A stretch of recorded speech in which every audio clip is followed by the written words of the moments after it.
こんにちは、スタイルファンです。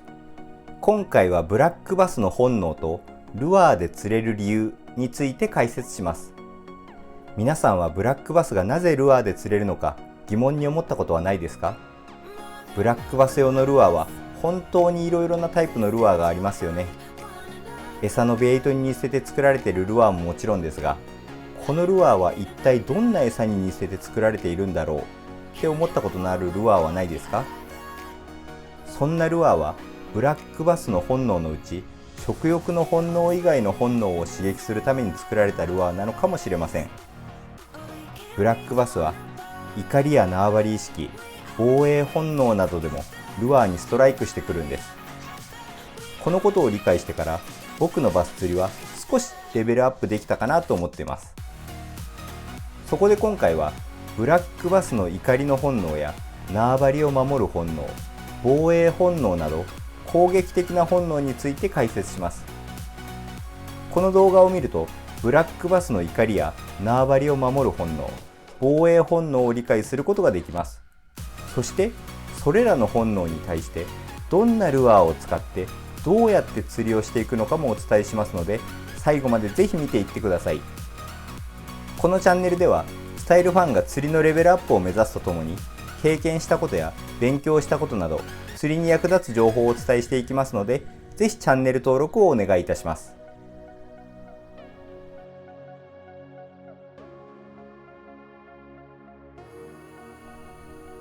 まずはじめに、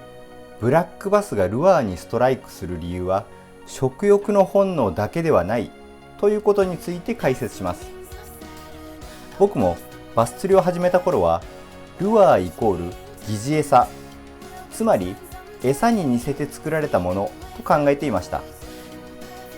もちろんブラックバスにとって食欲の本能はとても大切な本能です。食欲の本能に対してはルアーを餌に似せる疑似餌という考え方はとても重要な考え方の一つです。しかしブラックバスの本能や生態を勉強していくと、バスは食欲の本能だけでルアーにストライクしてくるわけではないことが分かりました。食欲がない時でもバスを怒らせたり、縄張りに侵入してきた外敵と思わせたり、バスの持っている防衛本能を刺激することでルアーにストライクさせることができるのです。このようにバスは食欲以外の方法でも釣ることができるということを理解すると、バスフィッシングをより深く楽しむことができると思います。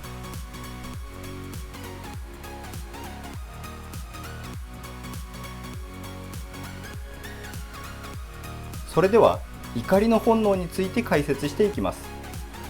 バスは怒ってルアーに攻撃を仕掛けてくることもあります。うるさい音へのイライラや敵とみなしたものへの怒りから来る攻撃です。この本能を刺激することができると、捕食のスイッチが入っていない時でもストライクさせることができます。僕はバス釣りを始めた頃、魚が怒ってルアーにストライクするということに関していまいちピンときていませんでした。魚って怒るのって思ってたからです。しかしいろいろとバス釣りを勉強していくと、明らかに怒ってルアーにストライクしているとしか思えないようなシーンを見たり、魚同士でも喧嘩をしているような場面を見かけたこともあり、僕が思っているよりも魚は感情の起伏があるんだということを今は感じています。このことを感じるようになってからは、食性を刺激する釣りで釣れないときはバスの気持ちになって、どんなルアーや攻め方ならバスが怒るだろうかと、バスに対するアプローチ方法も変えてみるようになりました。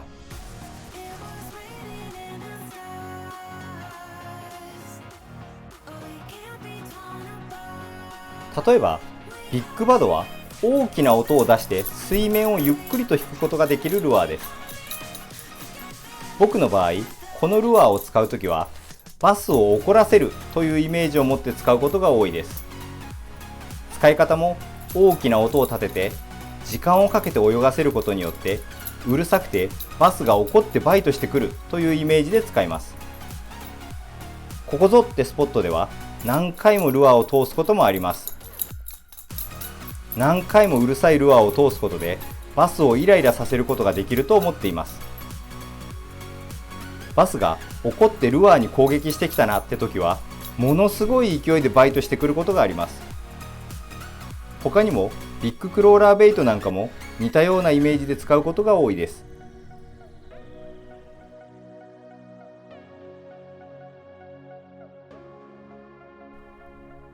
次に縄張りを守る本能についてです。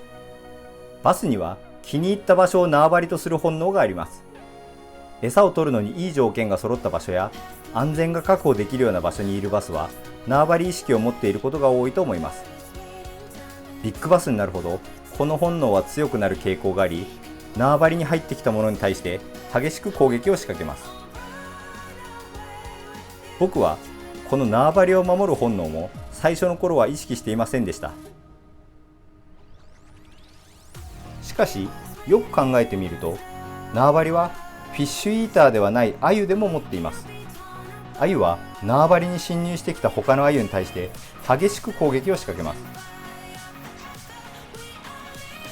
こう考えると、フィッシュイーターのバスはより攻撃的に縄張りを守ろうとする本能を持っているのかもしれないですね。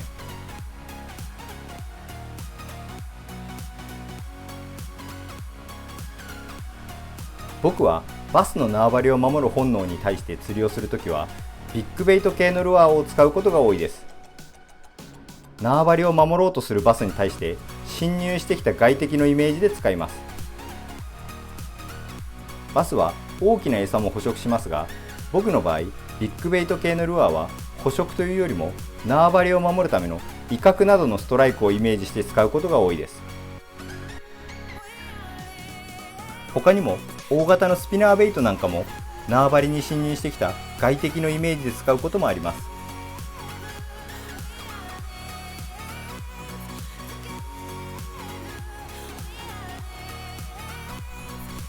最後に防衛本能について解説します。産卵期のバスはスポーニングベッドと呼ばれる産卵床を作り、卵や生まれたばかりの稚魚を守るために侵入してきたものに対して攻撃を仕掛けます。特に産卵期のオスバスは卵や稚魚を守るために必死に外敵に攻撃を仕掛けます。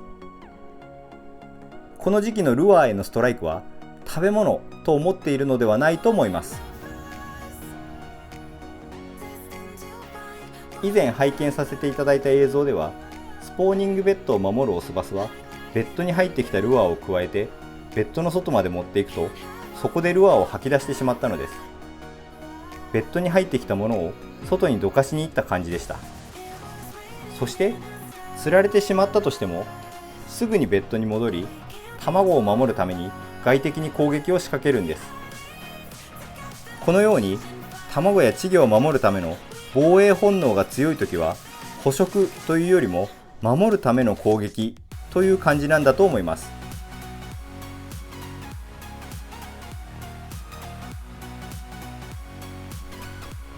この防衛本能を意識した釣りでは、スポーニングベッドを攻撃する外敵といった要素を持っているルアーが効果があると思っています。例えばダイビングミノやダイビングシャットなど、ゆっくり引けてスイミング姿勢が前傾姿勢を取るルアーなんかは、ベッドの卵を狙っている魚のイメージが出せると思います。他にはスイムベイト系やブルーギル系のルアーも効果があると思っています。しかしブラックバスの3つの本能の動画でもお伝えしましたが、オスバスを釣ってしまってベッドが守れない状態になってしまうと、卵や稚魚たちは外敵に食べられてしまうので、僕は意図的にベッドのバスは狙わないように心がけるようにしています。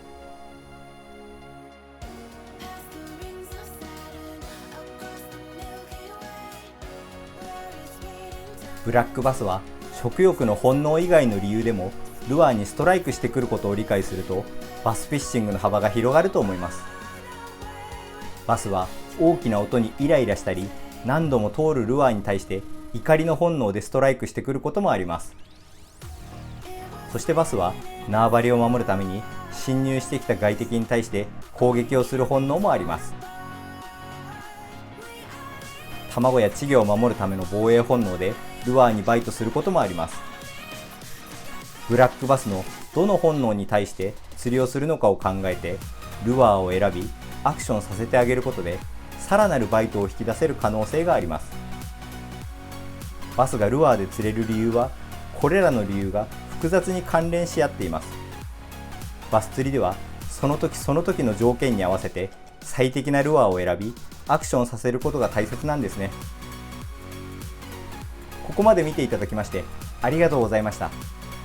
このチャンネルでは釣りに役立つ情報をこれからもお伝えしていきます。チャンネル登録やグッドボタンを押していただけると今後の動画制作の活力になりますので、今回の動画が良かったらチャンネル登録とグッドボタンをお願いいたします。それでは良い釣りを。スタイルファンでした。